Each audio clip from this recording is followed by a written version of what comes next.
Olá! Está começando o Turismo em Pauta, um programa para quem trabalha com turismo e para quem faz turismo. Informações sobre infraestrutura hoteleira, passeios, serviços e oportunidades de negócios você encontra aqui no Turismo em Pauta. Tudo o que você precisa saber para escolher e vender os melhores destinos no Brasil e no mundo. No programa de hoje, vamos conhecer Itu, no interior de São Paulo. A cidade, que é conhecida por ter tudo grande, tem também muita história para contar. Vamos conferir a 15ª edição da Parada do Orgulho LGBT, que aconteceu no último domingo em São Paulo e que atraiu centenas de milhares de turistas. Rita Minami entrevista Alípio Camanzano, presidente da Decolar.com, o maior site de vendas de passagens e viagens do Brasil. E ainda neste programa, a visita da ministra do Turismo do México, Glória Guevara Manzo, ao Brasil. O programa Turismo em Pauta está começando agora.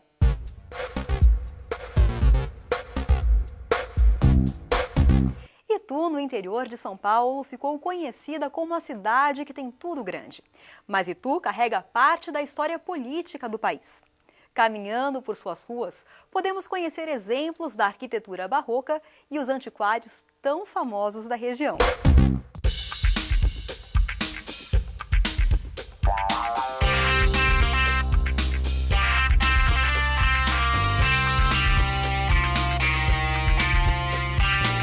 No interior de São Paulo, a 100 quilômetros da capital, está Itu. Uma estância que se destaca pelas opções de turismo rural e pela fama de ter tudo grande. Mas Itu também guarda em seus patrimônios a história de um passado glorioso. Entre os atrativos estão igrejas, museus e casarões que no passado sediaram os encontros que decidiram os rumos republicanos do Brasil. Hoje o Turismo em Pauta entra no túnel do tempo para conhecer essa história. Vamos voltar a 1610 num passeio pelo Centro Histórico de Itu. E quem vai nos acompanhar é o guia César Valdemarim, da Secretaria de Turismo, Lazer e Eventos de Itu. Tudo bom, César? Tudo bem. Vamos lá? Vamos.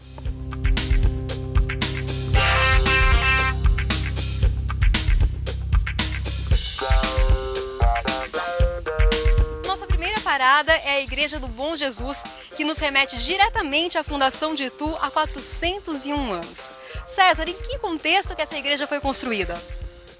Nesse local foi construída a primeira matriz de Itu, em 1610. Então, ela é o marco da fundação da nossa cidade. Domingos Fernandes, quando fundou nossa cidade, construiu a primeira capela em homenagem à nossa padroeira. Quando acabou o ciclo das bandeiras, veio a produção de cana-de-açúcar. Itu foi o maior polo produtor de cana-de-açúcar da província de São Paulo, chegou a ter 200 engenhos e a riqueza da nossa cidade começou a partir daí.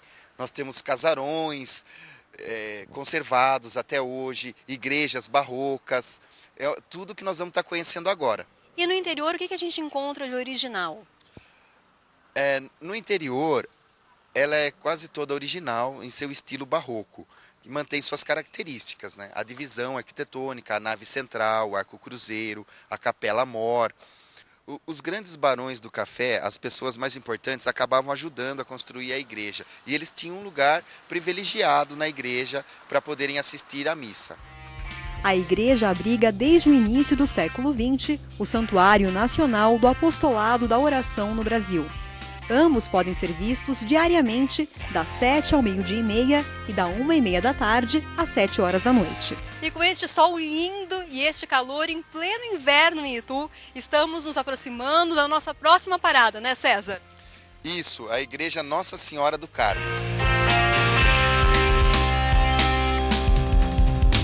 César, por fim chegamos. Estamos aqui em frente à Igreja Nossa Senhora do Carmo e eu queria que você me contasse alguns detalhes da arquitetura e da história dessa construção. Primeiramente, em 1719, no começo do ciclo da cana-de-açúcar, a cidade já necessitava de um hospício, que era um lugar para se hospedar as pessoas. E foi construído um convento aqui também. Depois, em 1877, foi construído a igreja em homenagem à Nossa Senhora do Carmo. E ela mantém a arquitetura de uma igreja barroca. Essa é a fachada original, uma das únicas igrejas que tem essa fachada original com as características barrocas até hoje preservadas. E o interior dela? O interior também possui a característica arquitetônica de uma igreja barroca, possui pinturas do Jesuíno do Monte Carmelo e também as imagens do triunfo, que são os passos de Cristo em suas laterais. A igreja está aberta ao público de terça a domingo, das 8 ao meio-dia e das 2 da tarde às 7 da noite. Às sextas, excepcionalmente, o horário de visita é das 5 da tarde às 7 da noite.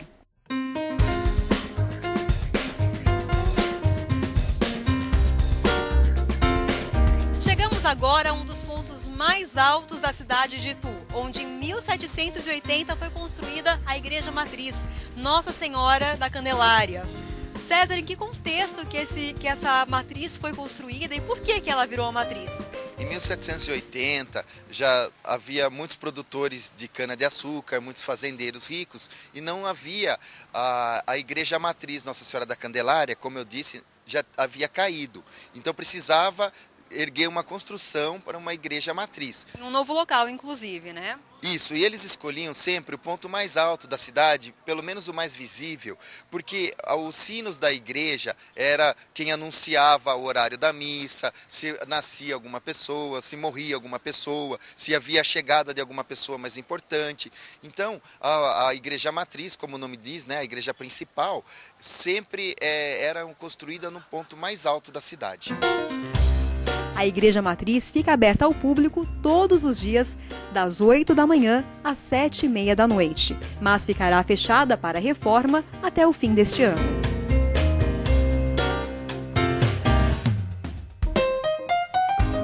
Avançando no tempo, chegamos a 1820, quando foi fundada a Igreja Nossa Senhora do Patrocínio. Mas ela ficou famosa mesmo foi em 1859, quando passou a abrigar o primeiro colégio da província de São Paulo para meninas. O padre Jesuíno do Monte Carmelo era um grande devoto de Nossa Senhora do Patrocínio e foi buscar recursos no Rio de Janeiro com Dom João VI para construir essa igreja. Então ele faleceu 2 anos antes, mas deixou tudo pronto, tudo construída, uma grande obra de arte. A arquitetura, ela é bem eclética. O padre Jesuíno ele era pintor, escultor, também mestre capela, e nós vemos várias características: estilo gótico, estilo neoclássico, estilo barroco. Então é uma mistura de estilos. A visita à Igreja Nossa Senhora do Patrocínio pode ser feita de terça a domingo, das 9 ao meio-dia e das 2 da tarde às 5 horas. Aos sábados, ela está aberta das 9 ao meio-dia e das 2 da tarde às 3.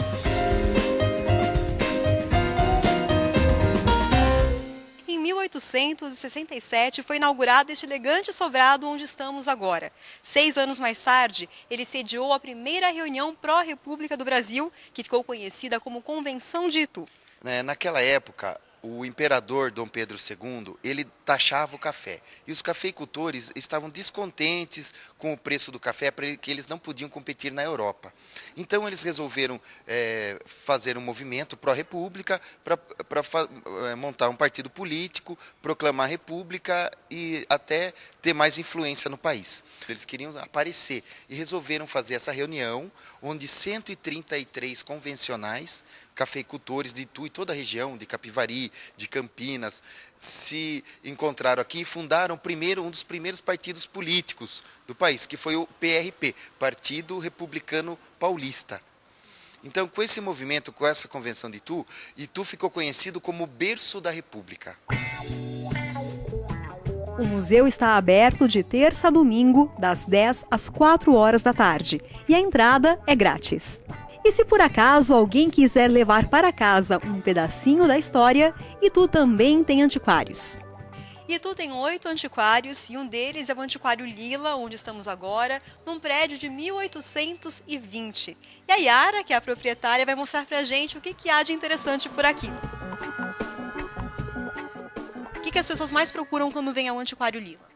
Olha, elas procuram peças diferenciadas, procuram decorativas, né? E móveis ingleses, Império Brasileiro, o rústico, que nós temos bastante, né? Vamos dar uma voltinha, vamos conhecer a nossa loja. Vamos lá.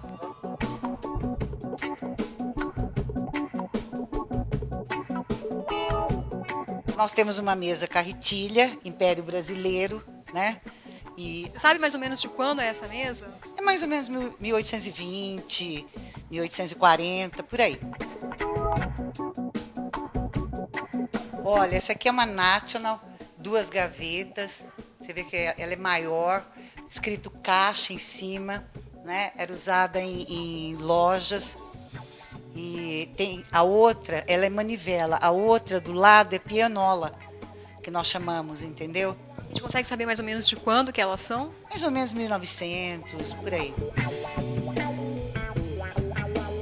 Neste outro antiquário, o antiquário da esquina, o forte são as pedrarias e as peças de restauração. Alberto, tudo bom? Como vai? Alberto, mostra pra gente o que você tem de mais interessante aqui e o que o público mais procura quando vem ao seu antiquário. O geral, assim, são mais curiosidades em antiguidade. O meu antiquário é diversificado, muitas peças. O que eu tenho mais interessante é essa peça de 1870, que é uma escrivaninha junto de um oratório. Uma peça no Império do Brasil. De quando, mais ou menos? De 1870.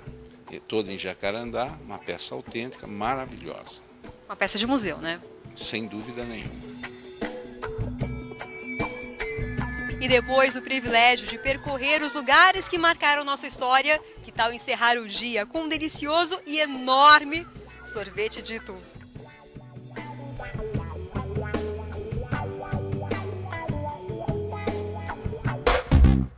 A Decolar